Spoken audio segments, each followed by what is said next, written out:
Selamat sore saya sampaikan kepada rekan-rekan mahasiswa. Selamat sore, Pak. Berbahagia sekali kita hari ini bisa bertemu kembali dalam perkuliahan kita untuk mata kuliah arsitektur perilaku. Nah, hari ini merupakan pertemuan kedua kita dari mata kuliah tersebut. Jadi diharapkan proses perkuliahan pada hari ini dapat berjalan dengan baik, materi dapat dipahami dengan baik, sehingga dapat berguna dan diaplikasikan dalam proyek maupun kehidupan kalian di hari yang akan datang. Deskripsi mata kuliah arsitektur perilaku. Mata kuliah ini merupakan mata kuliah keilmuan dengan bobot SKS 2 SKS mengenai pentingnya perilaku sebagai salah satu pendekatan arsitektur dalam merancang sebuah fasilitas. Ruang dapat mempengaruhi perilaku dan sebaliknya, serta pendekatan yang menggunakan ilmu psikologi dan lingkungan. Tujuan mata kuliah: mahasiswa dapat memahami pengertian-pengertian umum tentang arsitektur dan perilaku manusia. Yang kedua, mahasiswa dapat mengetahui kaitan dan peranan arsitektur perilaku untuk membantu merancang arsitektur yang lebih baik. Yang ketiga, mahasiswa dapat menjelaskan pendekatan dan konsep-konsep penting dalam kajian arsitektur perilaku. Selanjutnya, mahasiswa dapat mengidentifikasi masalah-masalah arsitektur perilaku dalam lingkungan binaan yang ada, ruang, rumah, lingkungan, dan kota. Yang terakhir, mahasiswa mampu membuat usulan desain dalam menyelesaikan masalah-masalah yang berkaitan dengan arsitektur dengan pendekatan perilaku. Metode perkuliahan dilakukan melalui cara ceramah, diskusi, juga melalui tugas. Sistem penilaian terdiri dari ujian tengah semester sebesar 35%, ujian akhir semester 35%, tugas terstruktur 15%, dan tugas tidak terstruktur 15%. Kita lanjut kepada materi yang akan kita pelajari pada hari ini. Namun sebelumnya alangkah baiknya kita melihat atau mereview kembali materi kita pada pertemuan sebelumnya atau pertemuan pertama, di mana kita pada pertemuan pertama telah membahas tentang RPS, rencana pembelajaran semester. Di situ kita melihat keseluruhan materi kita dari pertemuan pertama sampai pertemuan ke-16 itu seperti apa. Kemudian pada pertemuan pertama juga kita telah menyepakati kontrak perkuliahan, aturan-aturannya seperti apa, kemudian tugas-tugas yang harus dikerjakan itu pada pertemuan keberapa, dan juga ada hal-hal yang berkaitan dengan proses penilaian telah kita sepakati pada pertemuan sebelumnya. Masuk kepada intisari atau isi perkuliahan kita. Yang pertama kita akan membahas tentang arsitektur. Saya yakin teman-teman di sini sudah mempunyai gambaran atau mempunyai bayangan masing-masing tentang pengertian arsitektur. Sehingga pada kesempatan ini saya meminta sekitar 2 orang untuk memberikan pemahaman atau menurut Anda apa itu arsitektur. Silakan acungkan tangannya dan memberikan jawaban. Saya, Pak. Baik, nama saya Tian. Pendapat saya tentang pengertian arsitektur adalah seni dalam merancang sebuah bangunan. Oke, terima kasih. Jawaban yang baik. Jadi arsitektur adalah seni merancang bangunan. Terima kasih. Mungkin ada pemikiran atau komentar lain, silakan. Saya, Pak. Silakan. Perkenalkan, nama saya Nini. Pendapat saya tentang pengertian arsitektur, ilmu yang mempelajari tentang suatu konstruksi bangunan serta lingkungan di sekitarnya. Oke. Yang pertama secara etimologi. arsitektur itu berasal dari bahasa Yunani. Itu terdiri dari kata arse yang artinya bangunan dan tekton yang berarti yang membangun, orang yang membangun. Jadi seni. Jadi bukan sekedar membuat bangunan, tetapi ada seni, ada strategi, ada metode dalam membuat bangunan. Kemudian bangunan itu ada konstruksi, ada gaya yang diterapkan di dalamnya. Pengertian lain dari arsitektur adalah seni bangunan atau gaya bangunan lingkungan binaan, atau suatu lingkungan binaan yang dibuat oleh manusia dan menjadi tempat manusia melakukan kegiatannya. Ini lebih luas dari sekedar bangunan. Jadi arsitektur itu tidak semata-mata hanya pada bangunan, tetapi juga berkaitan dengan lingkungan sekitar, lingkungan binaan, seperti landscape, seperti pedestrian, itu semua adalah bagian dari arsitektur. Kemudian pengertian yang ketiga menurut Amos Rapoport, arsitektur sebagai lingkungan buatan atau built environment yang mempunyai bermacam-macam kegunaan, yaitu melindungi manusia, kegiatan-kegiatannya, serta hak miliknya dari elemen-elemen alam seperti iklim, cuaca, dan juga dari musuh seperti manusia, hewan, dan kekuatan supernatural, dengan membuat tempat, menciptakan kawasan aman yang berpenduduk dalam dunia fana dan menekankan pada sosial serta merujuk pada status. Jadi pengertian di sini sangat luas. Bagaimana arsitektur itu sebagai suatu lingkungan binaan, lingkungan buatan. Jadi bukan hal yang asli, hasil kreasi, hasil ciptaan manusia. Kenapa manusia menciptakan lingkungan buatan? Itu tujuannya adalah untuk menciptakan kenyamanan, melindungi manusia itu sendiri. Misalnya, ketika hujan, kita akan mencari tempat untuk berteduh. Ketika panas yang berlebihan, kita akan mencari tempat berteduh. Nah, salah satu tempat yang kita butuhkan adalah tempat yang beratap, misalnya, yaitu rumah. Sehingga rumah itu bukan sekedar ada, tetapi diciptakan untuk melindungi manusia, juga melindungi kegiatan-kegiatan yang ada di dalamnya. Bagaimana beraktivitas, bagaimana aktivitas-aktivitas yang dilakukan dapat berjalan dengan baik. Dia membutuhkan wadah atau membutuhkan ruang seperti apa yang membuat kenyamanan bagi pelaku aktivitas tersebut. Selain itu, melindungi hak miliknya. Di sini banyak hak milik, banyak harta yang dianggap penting untuk dilindungi dan disimpan di dalam lingkungan arsitektur atau rumah maupun bangunan. Nah, yang berikut kita melihat pengertian yang kedua tentang perilaku. Oke, perilaku saya minta tanggapan dari teman-teman sekalian. Ya, mungkin satu pendapat tentang perilaku itu apa? Silakan. Saya, Pak. Oke. Nama saya Fredolin Yoga. Pengertian perilaku itu merupakan serangkaian tindakan yang dibuat oleh individu, organisme, sistem di dalam hubungan dengan diri sendiri atau lingkungan. Baik, terima kasih. Jawaban yang sangat baik. Jadi perilaku di sini dikatakan sebagai tanggapan atau reaksi individual. Jadi reaksi individual yang terwujud dalam gerakan atau sikap, tidak hanya badan ataupun ucapan. Jadi bagaimana reaksi atau tanggapan dari individu terhadap terwujudkan gerakan.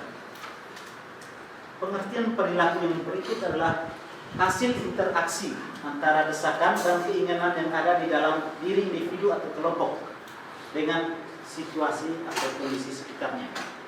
Bagaimana tanggapan diri maupun kelompok terhadap lingkungan sekitar. Ini merupakan pengertian dari perilaku.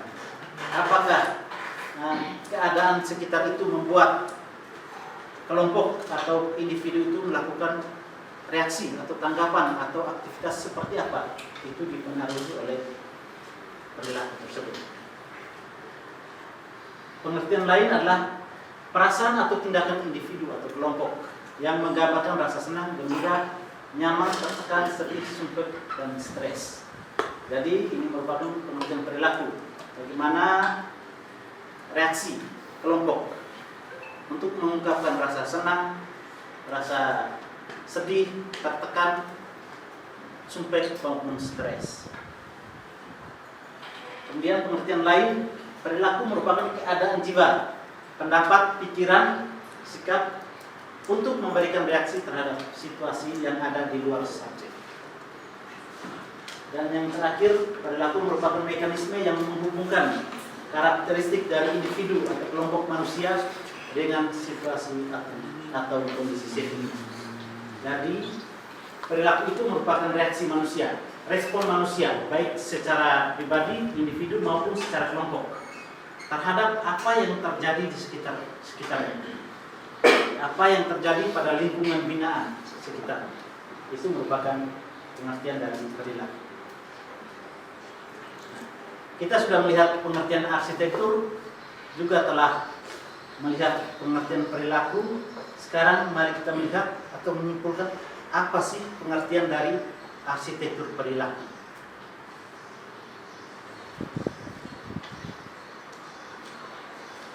Oke, jadi secara keseluruhan arsitektur perilaku dapat diartikan sebagai suatu lingkungan binaan yang diciptakan oleh manusia sebagai tempat untuk melakukan aktivitas dengan mempertimbangkan segala aspek dari tanggapan atau reaksi manusia itu sendiri menurut pola pikir, karakteristik, ataupun persepsi manusia selaku pemakai. Jadi pengertian arsitektur perilaku di sini adalah lingkungan binaan yang sengaja diciptakan oleh manusia untuk melakukan aktivitasnya. Tentunya mempunyai dasar. Manusia menciptakan lingkungan binaan mempunyai dasar, baik itu berupa reaksi dari manusia itu sendiri maupun pola pikir yang tertanam di dalam diri manusia itu sendiri, ataupun karakteristik itu berkaitan dengan sosial budaya yang ada di sekitar manusia itu sendiri, maupun persepsi manusia selaku pemakai. Nah, itu adalah pengertian dari arsitektur perilaku. Berikutnya kita melihat faktor-faktor yang mempengaruhi perilaku manusia. Yang pertama, genetika. Genetika itu menjadi salah satu faktor penting yang mempengaruhi perilaku manusia, di mana manusia itu terbentuk mempunyai warisan, memiliki warisan dari orang tua maupun keturunannya. Dan gen-gen yang terbentuk itu akan mempengaruhi tindakan, mempengaruhi respon dari manusia itu sendiri. Faktor lain adalah sikap. Di sini sikap adalah salah satu ukuran tingkat kesukaran seseorang terhadap perilaku tertentu. Nah, sikap ini menunjukkan bagaimana reaksi, bagaimana tindakan yang dilakukan oleh seseorang. Kemudian faktor yang mempengaruhi perilaku adalah norma sosial. Norma sosial ini baik yang tertulis maupun yang tidak tertulis itu mempengaruhi perilaku manusia. Di mana ada aturan-aturan, ada kesepakatan-kesepakatan baik itu yang tertulis maupun yang tidak tertulis itu mempengaruhi perilaku dari manusia itu sendiri. Dan yang terakhir, faktor yang mempengaruhi perilaku itu adalah kontrol perilaku pribadi, yaitu kepercayaan seseorang mengenai suatu tindakan, sulit atau tidaknya melakukan suatu tindakan atau suatu perilaku. Ini berkaitan dengan kontrol perilaku pribadi. Selanjutnya kita akan melihat tentang bentuk perilaku. Jadi ada dua bentuk perilaku menurut Noto Mojo. Oke, sini domain perilaku itu ada dua. stimulus atau rangsangan itu direspon. Stimulus atau rangsangan direspon. Kemudian respon itu dapat berupa respon terbuka dan respon perilaku tertutup. Perilaku terbuka dan perilaku tertutup.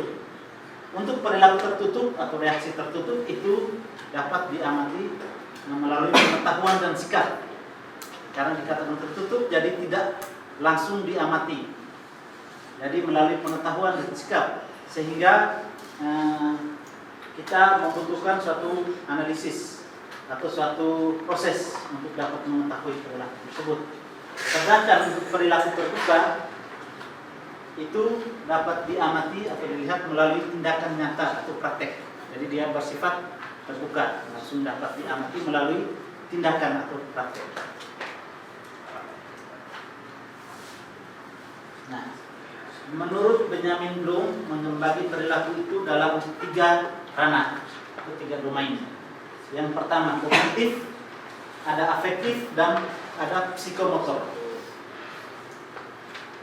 Di sini kita melihat perilaku yang pertama itu kognitif. Kognitif itu pada tingkatan mengetahui. Jadi kalau kita hanya sebatas mengetahui, memahami, aplikasi, analisis, sintesis, dan evaluasi, itu kita pada tahap kognitif.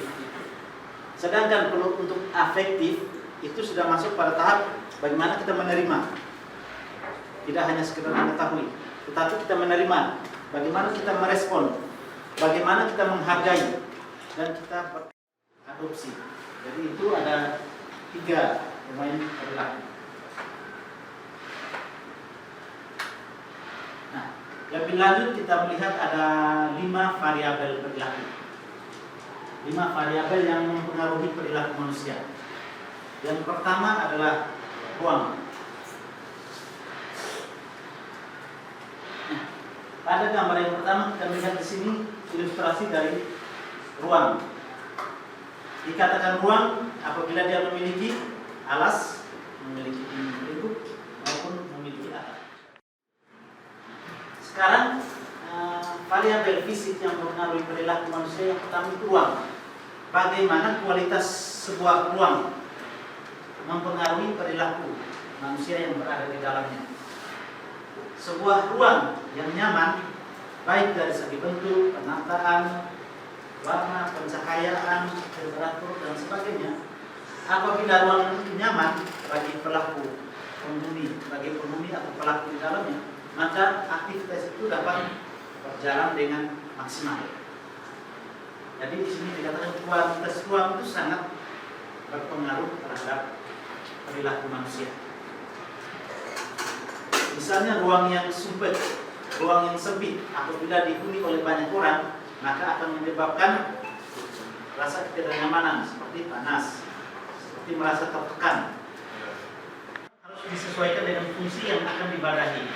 Jadi bagaimana fungsi yang ada di dalam ruang itu, kemudian dipengaruhi atau wadah ukuran dan bentuk sangat mempengaruhi kenyamanan atau tingkat keberhasilan dari aktivitas yang terjadi di dalam. Nah, seperti gambar di bawah ini ada 3 gambar di mana dengan panjang dan lebar yang sama, namun tingginya berbeda dari segi ukuran. Ada bagi gambar yang pertama, tentunya orang akan merasa seperti ukuran nyaman ya, karena itu untuk proporsionalnya seperti berada di dalam lubang. Yang kedua, yang ketiga itu gambar yang berbeda, yang ukuran lebar dan panjang yang sama tetapi tinggi yang berbeda. Tentu masing-masing gambar itu mempengaruhi kenyamanan dari penghuni. Begitupun dengan bentuk. Bentuk itu mempunyai karakteristik masing-masing. Misalnya lingkaran merupakan bentuk dinamis, segitiga itu merupakan bentuk yang sangat stabil, memiliki sisi-sisi yang sama. Begitupun dengan bentuk sangkar dan bidang datar yang memiliki 4 sisi, memiliki arah yang sama, yang seimbang. Kemudian yang ketiga, perawat dan penataannya. Jadi penataan perawat itu penting sehingga aktivitas atau kegiatan dapat berjalan dengan baik. Bagaimana akan keperluan-keperluan perabot-perabot yang bersifat cepat untuk dibutuhkan itu penting.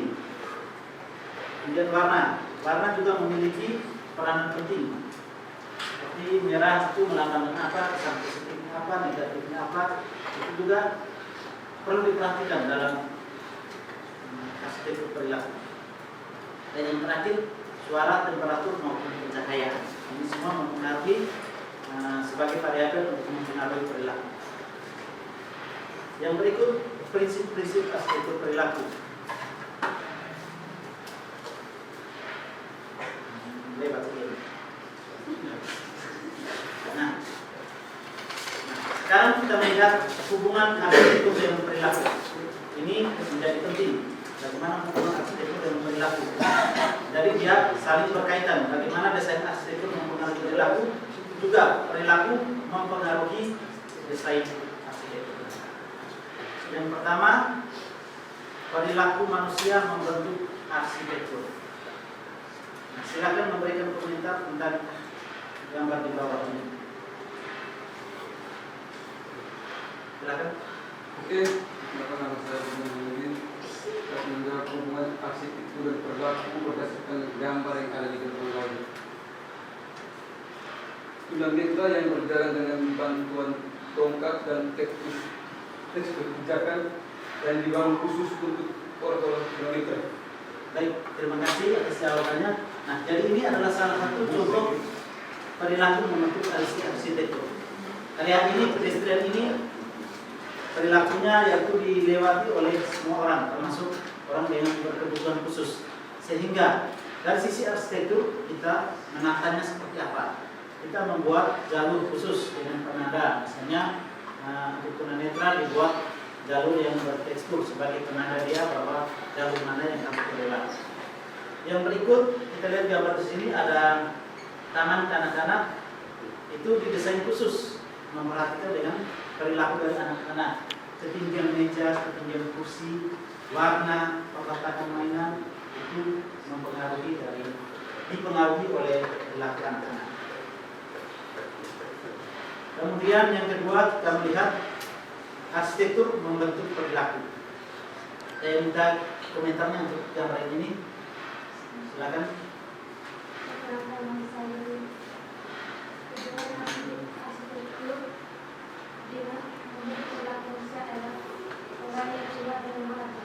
Oke, nah, main point kita sebenarnya sudah memahami hal tersebut.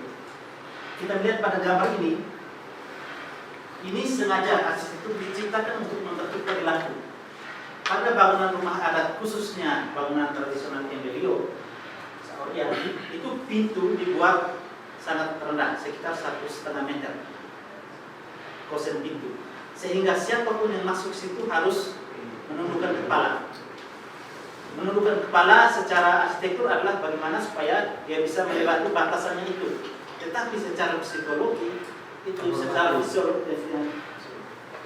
secara filosofi itu menunjukkan bahwa bagaimana setiap orang yang masuk ke dalam rumah itu wajib memberikan penghormatan kepada orang yang berada di dalam.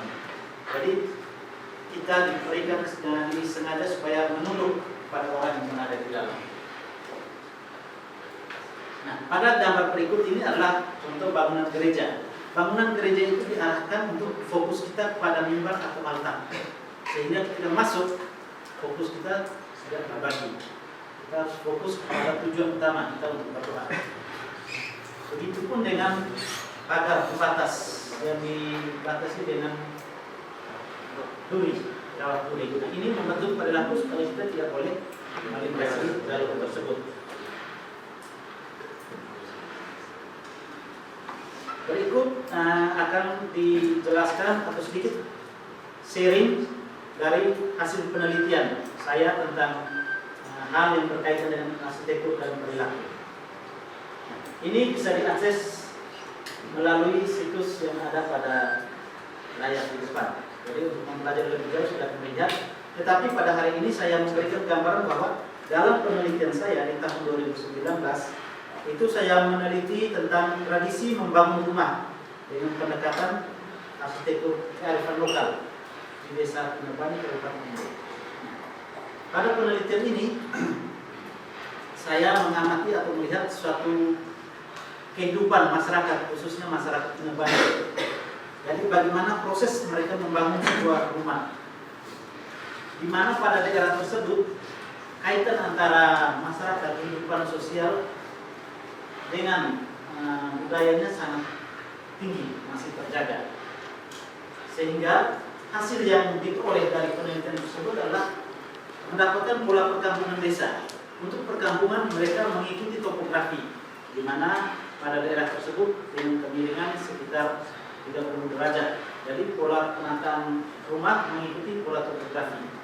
Nah, sedangkan untuk filosofi rumah bagi masyarakat desa Tinebani, itu rumah bukan sekedar bangunan, tetapi dipercaya rumah itu seperti yang pertama mereka mempercayai sebagai rahim ibu.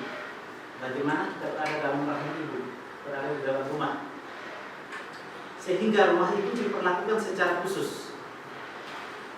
Rumah itu dibangun tidak hanya sekedar berdasarkan teknik konstruksi yang ada, tetapi ada perlakuan-perlakuan khusus yang mereka kaitkan dengan filosofi tersebut. Jadi bagaimana di sini dari proses dari sejarahnya, kemudian bagaimana dari bahan bangunan, perlakuan terhadap bahan bangunan, proses pembuatan, persiapan maupun pelaksanaannya sangat erat kaitannya dengan kehidupan tradisi masyarakat di desa tersebut. Sehingga tradisi membangun rumah bagi masyarakat di desa tersebut dipercaya dapat mempengaruhi kualitas kehidupan, baik itu kesehatan, perekonomian, rezeki maupun hal-hal lain bagi penghuni yang berada di dalam rumah tersebut. Itu sekilas tentang hasil penelitian saya yang berkaitan dengan arsitektur dan perilaku. Untuk lengkapnya bisa dibaca pada jurnal.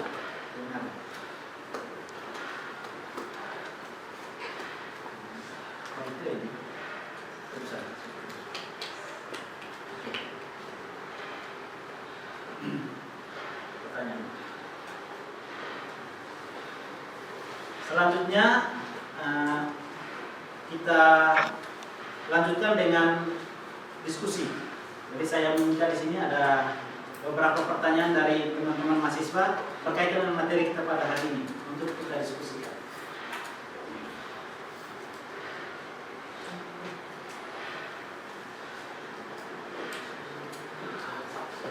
Next.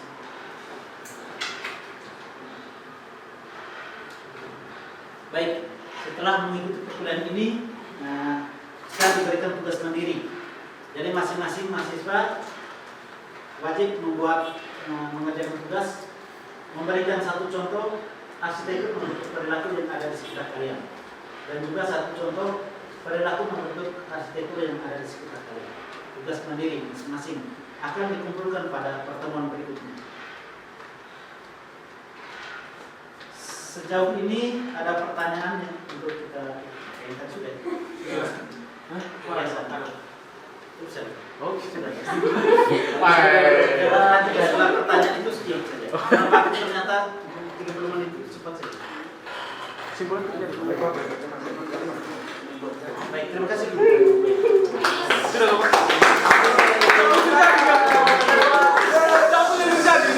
Saya mulai slide-nya, terima kasih dulu.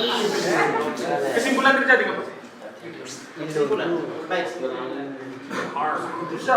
Bentar. Belum. Cuma satu lagi nanti kita bisa cut.